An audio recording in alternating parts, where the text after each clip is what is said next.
ह्याच्यामध्ये पक्ष राजकारण हा पार्ट बाजूला आहे. मी पुणेकर आहे आणि पुणेकरी सर्व पक्षांनी एकत्र आले. सगळ्या पक्षांनी आचारसंहिता ठेवली पाहिजे. आपल्या बरोबर कोणी, आपल्या व्यासपीठावर कोणी, आपल्या कार्यकर्त्यांना सूचना दिल्या पाहिजे. अशी वाईट प्रवृत्तीची लोक आपल्या आजूबाजूला दिसता कामा नये. त्याच्यामुळे जनतेमध्ये वेगळ्या पद्धतीचा मेसेज जातो, पोलिसांकडे मेसेज जातो, पोलीस त्या गुन्हेगारांना लाल कार्पेट टाकतात. आता isakal.com आहे देशातील नंबर 1 ची मराठी न्यूज वेबसाईट. प्रत्येक अपडेटसाठी isakal.com ला नक्की भेट द्या. मी कालपर्यंत बोलतोय, आताही तुमच्याशी बोलतोय. माननीय एकनाथ शिंदे साहेब आज पुण्यामध्ये येणार, मी त्यांची भेट घेणार. त्यांचा मला फोन आला, पण मी त्यांच्याकडे जाणार आहे आणि पुण्याच्या प्रश्नावर ठाम भूमिका घ्यावा अशी त्यांना मी विनंती करणार. कारण आज पुणे शहरामध्ये मुंबईच्या खालोखालची गुन्हेगारी वाढली आणि त्या गुन्हेगारीमुळे सामान्य माणसाला नाहक त्रास होतो. पोलीस चौकीमध्ये गुंडांचा वावर ह्याच्याविषयी मी त्यांच्याशी बोलणार आहे आणि त्यांच्याशी बोलून त्यांना विनंती करणार की तुम्ही सर्वांनी मिळून इथं लक्ष घालून इथली गुन्हेगारी मोडीत काढली पाहिजे, ही विनंती मी त्यांना करणार. म्हणजे तुम्हाला कोणाचा फोन आलेला नाही? आतापर्यंत मला कोणाचा फोन आला, पण आज मी दुपारी भेटणार आहे आणि भेटल्यानंतर मी त्याला माझी भूमिका सांगणार आहे, पुणेकरांची भूमिका सांगणार आहे. ह्याच्यामध्ये पक्ष राजकारण हा पार्ट बाजूला आहे. मी पुणेकर आहे आणि पुणेकरी सर्व पक्षांनी एकत्र आलं पाहिजे. सगळ्या पक्षांनी एक आचारसंहिता ठेवली पाहिजे. आपल्या बरोबर कोणी, आपल्या व्यासपीठावर कोणी, तर आपल्या कार्यकर्त्यांना सूचना दिल्या पाहिजे. अशी वाईट प्रवृत्तीची लोक आपल्या आजूबाजूला दिसता कामा नये. त्याच्यामुळं जनतेमध्ये वेगळ्या पद्धतीचा मेसेज जातो, पोलिसांकडे मेसेज जातो, मग पोलीस त्या गुन्हेगारांना लाल कार्पेट टाकतात आणि सर्वसामान्य नागरिकांना त्याचा त्रास होतो.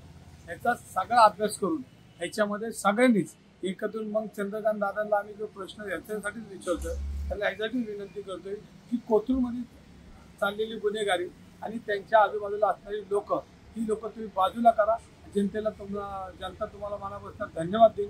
कारण आपण जर आपल्या नेत्यांना आरसा नाही दाखवला तर तो गंभीर परिणाम भविष्यात त्या पक्षावर, त्या शहरावर, त्या असणाऱ्या नागरिकांना होतो.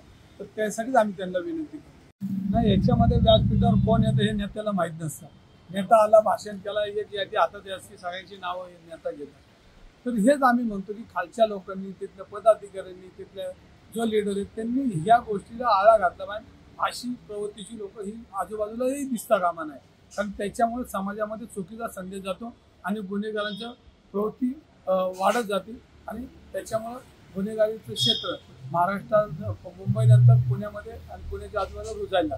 मुख्यमंत्र्यांवर थेट रोहित पवारांनी आरोप केलेत, व्हिडिओ दाखवलाय. आता ते रोहित दादांचं मत आहे, पण माझं मत असं की सगळ्यांनी, सगळ्याच पक्षांनी ह्याच्यामध्ये एक आचारसंहिता की गुन्हेगार मुक्त हा महाराष्ट्र झाला पाहिजे. पुणे शहर तर आम्हालाच पाहिजे. आणि माझी सगळ्या कार्यकर्त्यांना विनंती, मग भारतीय जनता पार्टी, शिवसेना, काँग्रेस सगळ्यांनीच एकत्र येऊन याच्यामध्ये आपण काहीतरी काम केलं पाहिजे. आपण समाजात काम करतो, पण गुन्हेगारांनी आपल्या सर्वसामान्य लोकांची गळे चिरताना जर आपल्याला बघवत नसेल तर सगळ्यांनी एकत्र. चंद्रकांत दादा पाटीलवर तुम्ही एवढं बोलता, मात्र चंद्रकांत दादा पाटील या गुन्हेगारीवर, या इतर तुमच्या आरोपांवर काही बोलताना दिसत नाहीत. मी दादांवर 100% बोलत नाही. दादांना विनंती करतो की तुम्ही काहीतरी करा, ऍक्शन प्लॅन करा, काहीतरी निर्णय घ्या, तुम्ही काहीतरी समाजाला संदेश द्या. एवढंच माझी मागणी, माझी याच्या पलीकडे कुठलीच मागणी नाही. महाराष्ट्रातील सर्व बातम्यांचे विश्वासार्ह व्यासपीठ सकाळच्या सर्व सोशल मीडिया प्लॅटफॉर्मला लाईक, फॉलो आणि सबस्क्राईब करा. तसंच सर्व नोटिफिकेशनसाठी बेल आयकॉन प्रेस करायला विसरू नका.